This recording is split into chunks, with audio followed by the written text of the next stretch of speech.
The glass was cold, the liquid sticky.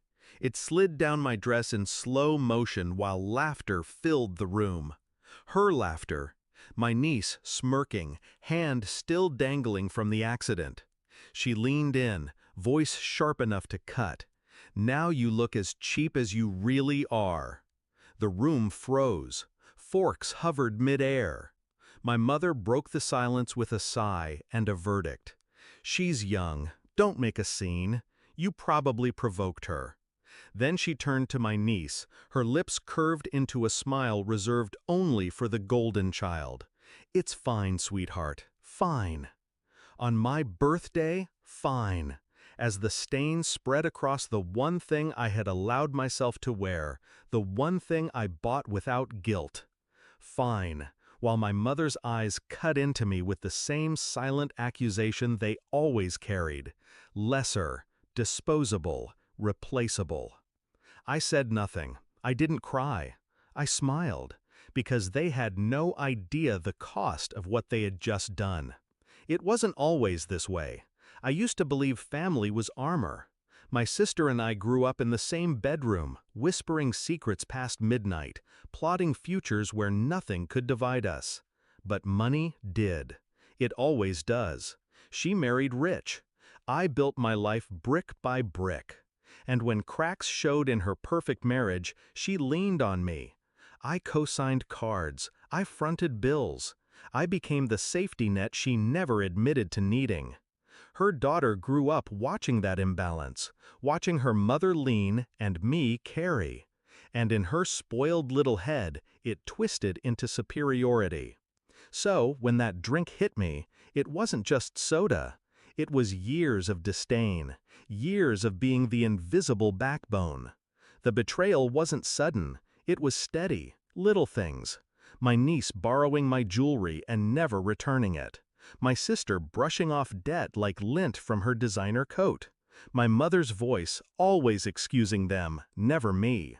But that birthday night, watching their faces, I knew. They thought I was powerless. They thought kindness meant weakness. That was the last mistake they would make with me.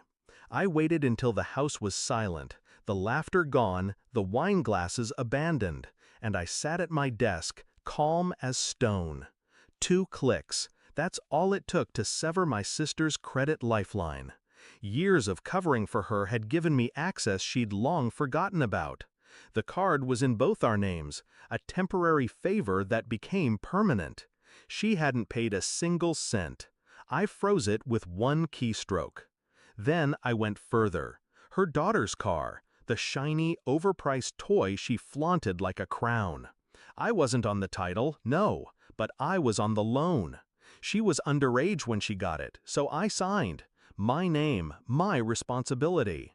That night, I made a call. Quiet, efficient.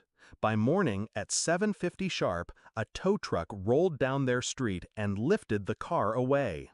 I wasn't there when my niece stumbled outside, coffee in hand, to find nothing but tire marks where her precious car had been. But I heard the screaming later, through the phone, through the chaos. My mother's voice trembling now, not calm. "What did you do?" I stayed measured. "What you taught me." Nothing. The downfall was quick.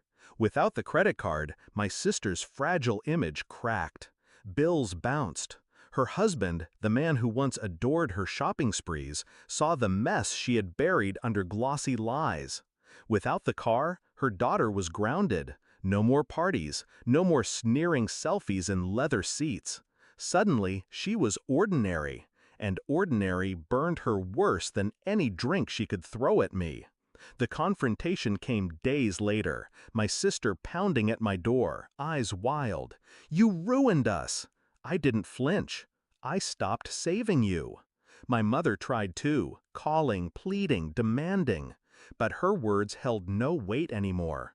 She had made her choice when she told me to let it go. So I did. I let go of all of them. The most satisfying part wasn't the silence that followed. It was watching them scramble, finally feeling the floor they thought was solid collapse beneath them. And me? For the first time, I stood still, unburdened, untouched. They thought betrayal was a game only they could play. They forgot I always paid the bills, and I knew exactly where to cut the wires. Now, when I think back to that moment, the drink, the laugh, the sting of my mother's dismissal, I don't feel anger, I feel clarity. Because the truth is simple, respect isn't asked for, it's taken. And on that birthday, I didn't lose anything. I just collected what was always mine.